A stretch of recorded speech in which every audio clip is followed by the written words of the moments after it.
कौशल्य विकास राज्यात 100% मूलभूत साक्षरता व संख्याज्ञान व 80%हून अधिक पदवीधरांसाठी रोजगार निर्मितीचे उद्दिष्ट आहे।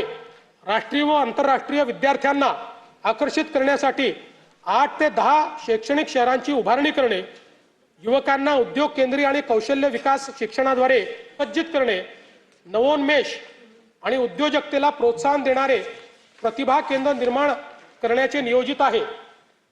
नवी मुंबई आंतरराष्ट्रीय विमानतळाच्या परिसरात भारतातील पहिली आंतरराष्ट्रीय दर्जाची एज्युसिटी विकसित करण्यात येत आहे। यामध्ये USA, UK, ऑस्ट्रेलिया व इटली या देशातील 6 आंतरराष्ट्रीय विद्यापीठांची सामंजस्य करार करण्यात आले आहेत। या सर्व विद्यापीठांचे अभ्यासक्रम याच वर्षी सुरू होणार असून या उपक्रमांमुळे राज्यात राष्ट्रीय व आंतरराष्ट्रीय विद्यार्थी ज्ञानार्जना करता येतील। अमरावती शहरातील शिक्षण विभागाची सर्व कार्यालये एकत्रित आणण्यासाठी डॉक्टर पंजाबराव देशमुख शैक्षणिक संकुलाची उभारणी करण्यात येईल। राज्यातील राज्यस्तरीय विज्ञान प्रदर्शनात विशेष प्रावीण्य मिळविणाऱ्या विद्यार्थ्यांचे मनोबल वाढविण्यासाठी आपण बक्षीस रकमेत मोठी वाढ केली आहे। विद्यार्थ्यांमध्ये विज्ञानाची ओढ निर्माण करण्यासाठी मुख्यमंत्री विज्ञान वारी उपक्रमाअंतर्गत विद्यार्थ्यांना इस्रो आणि अमेरिकेतील नासा या जगप्रसिद्ध संस्थांना भेट देण्याची संधी उपलब्ध करून देण्यात येणार आहे।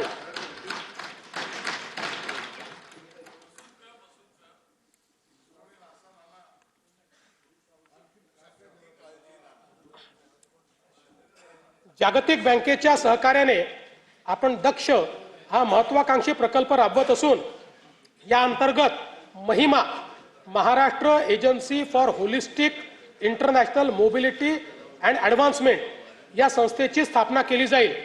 या माध्यमातून आपल्या तरुणांना परदेशातील नोकऱ्यांसाठी आवश्यक भाषा कौशल्य प्रशिक्षण आणि आर्थिक मार्गदर्शन दिले जाईल।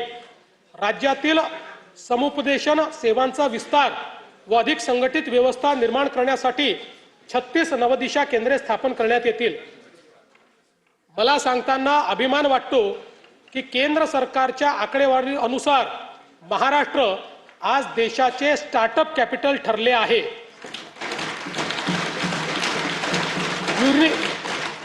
युनिकॉर्न्सच्या संख्येतही आपलेच राज्य देशात प्रथम क्रमांकावर आहे। राज्याला जागतिक केंद्र बनवण्यासाठी आम्ही नवीन स्टार्टअप व नाविन्यता धोरण 2025 जाहीर केले आहे। पुढील 5 वर्षात 1,25,000 उद्योजक घडवणे आणि 50,000 स्टार्टअप्सला बळ देणे हे आमचे उद्दिष्ट आहे। तळागाळातील नवोद्योजकांना आर्थिक बळ देण्यासाठी आपण मुख्यमंत्री उद्योजकता महाफंड स्थापन करत आहोत। यातून निवडक स्टार्टअप्सला थेट आर्थिक मदत दिली जाईल। या उपक्रमाअंतर्गत 50 सर्वोत्तम स्टार्टअप्सची निवड केली जाईल। त्यांना त्यांचे नाविन्यपूर्ण प्रकल्प शासकीय विभागामध्ये राबविण्यासाठी 25 लाख रुपयापर्यंतची कामे निविदेशिवाय थेट दिली जातील। चर्मकला डिझाईन व उत्पादन अद्ययावत केंद्र बांद्रा मुंबई येथे स्थापन करण्याचे प्रस्तावित आहे। यामध्ये नाविन्यता आणि उद्योजकता केंद्रासह सर्व सुविधा असलेली बहुमजली इमारत बांधण्याचे प्रस्तावित आहे। आदिवासी जमातीतील युवांना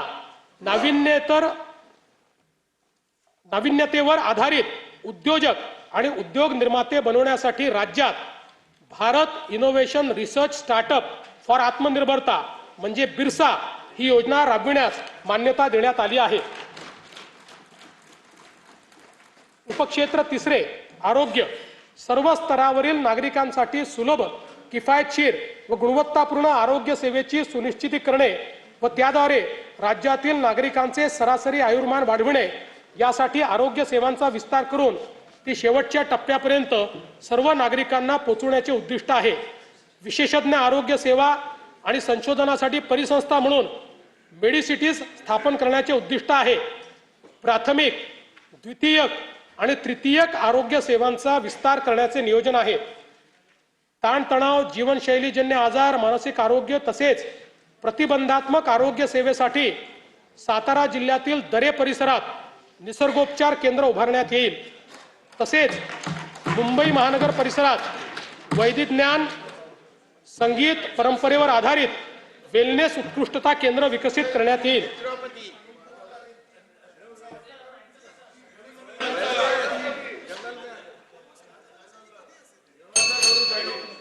तुम्ही भेट द्यायला या म्हणजे तुम्हाला समजेल।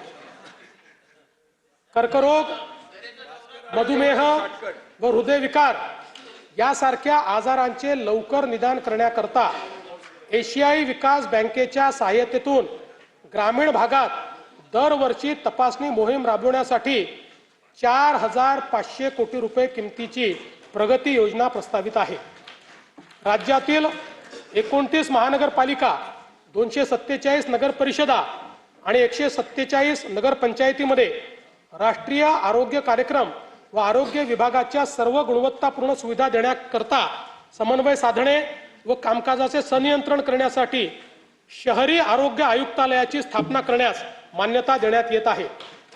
राज्यात डिजिटल सार्वजनिक आरोग्य परिसंस्था निर्माण करण्यासाठी महाराष्ट्र डिजिटल आरोग्य तंत्रज्ञान अभियान राबविण्यात येईल। यामुळे रिअल टाइम डॅशबोर्डच्या आधारे प्रभावी निर्णय प्रक्रिया आणि संनियंत्रण करणे शक्य होईल। आयुष्यमान भारत प्रधानमंत्री जनारोग्य योजना व महात्मा फुले जनारोग्य योजनेअंतर्गत उपचार संख्येत 1,356 वरन 2,399 इतकी वाढ करण्यात आलेली आहे। जवळपास 1,000 आजार त्यात वाढवले आहेत। आणि अंगीकृत रुग्णालयाची संख्या 1,792 वरन 4,537 पर्यंत वाढवण्यात आली आहे। या योजनेअंतर्गत जास्त खर्च होणाऱ्या 9 प्रकारच्या अवयव प्रत्यारोपणाच्या उपचारासाठी 22 लाख रुपये पर्यंतची रक्कम राज्य आरोग्य हमी सोसायटीच्या निधीतून देण्यास मान्यता देण्यात आलेली आहे। 22 लाख रुपये पर्यंत राज्य सरकार देईल।